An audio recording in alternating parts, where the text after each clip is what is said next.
We always hire good people regardless of what they look like, and that's of course the most important thing. But finding those people has become increasingly difficult for law enforcement throughout the state.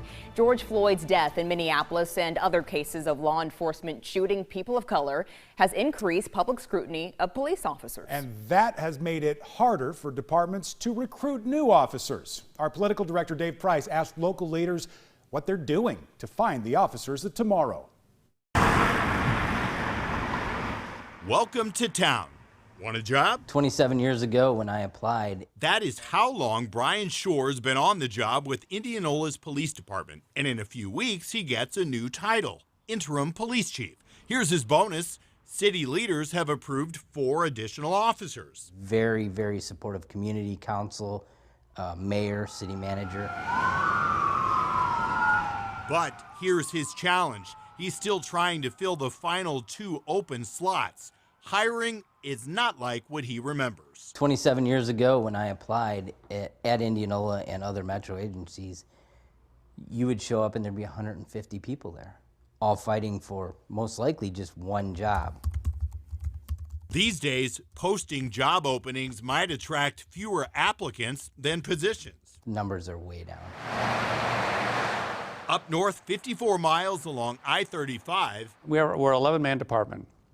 And yes, we're at full staff. Chief Ricardo Martinez is barely half-staffed in Nevada. 1 officer is in training, another one's deployed in the military, and those 3 others to be determined. I have 3 openings, and I have 3 people still in the running. Now, they look good, but we're still early in the background checks and everything else that takes place. So I'm hoping that we can at least hire 1. If we can hire 2, that'd be fantastic. And I'm not even going to think about the possibility of all 3. That's because he knows applicants are in charge right now. The National Police Foundation says nearly 9 in 10 departments are short-staffed as young people search other careers. So the job seekers who are still interested in police work can be selective. If they don't want to live in a particular city, they can find plenty of openings someplace else.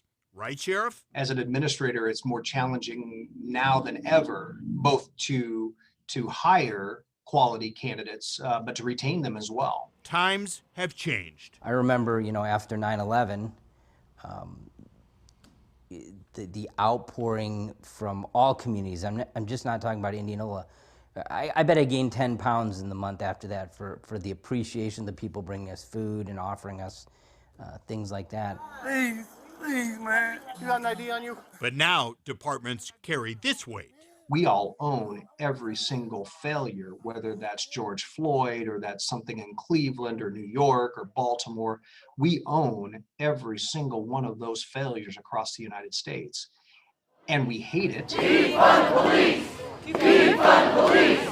Demands by some to eliminate police departments altogether are nothing these 3 law enforcement leaders have ever experienced in their nearly 90 years on the force.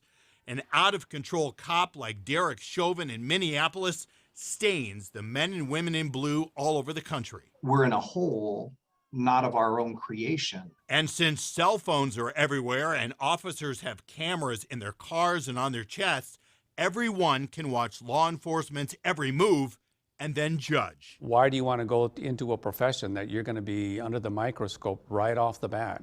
Although the 3 leaders agreed that cameras do promote accountability, which benefits both the officers and the community. They also agree the public now demands a higher standard from their departments. We do way more community outreach than we've ever done, which is such a positive thing for the community. Officers are expected to de-escalate a violent situation, talk through it first, assess mental health challenges, and possibly serve as an EMT too. And most of all, listen to the public and each other. I'm Mexican American. That's my background. And at the time, we had 1 black male working with us. And so we each gave a story about how we were affected by discrimination. And I think it really hit home with our staff that have never considered that, had never thought about that. The departments aren't just thinking about more training, they also know money talks. Now, with just 1,800 people in town, Leon cannot afford much for its 3 officers. So the city administrator, Denise Arnold, told me that she's hiring volunteer police reserves to try to give the stretched out staff more off time. Now, the bigger departments have come up with some cash. Carroll and Oskaloosa, they're now offering $5,000 signing bonuses for the new officers. And Marshalltown is trying one other incentive here. City employees who recommend an applicant can receive up to $1,000. Plus, that new officer can get a $7,500 signing bonus. Nevada also started with signing bonuses. Then they get a signing bonus of $5,000. Did you get that when you started? No, I got a job when I started.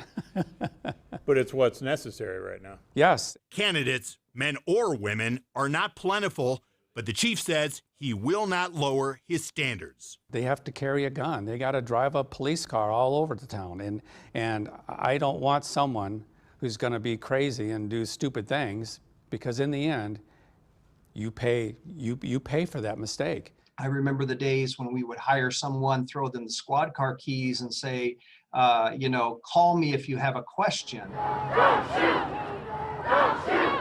With critics calling for change in law enforcement and potential candidates questioning whether they want to ever join the ranks, this incoming chief says his staff's purpose for tomorrow will strive to remain consistent. You have to treat people how you want to be treated. That's the bottom line. Law enforcement leaders say the COVID-19 health crisis also added to their hiring challenge.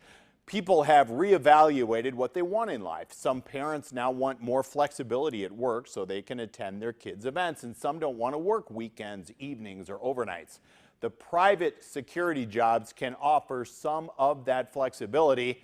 Many law enforcement jobs cannot.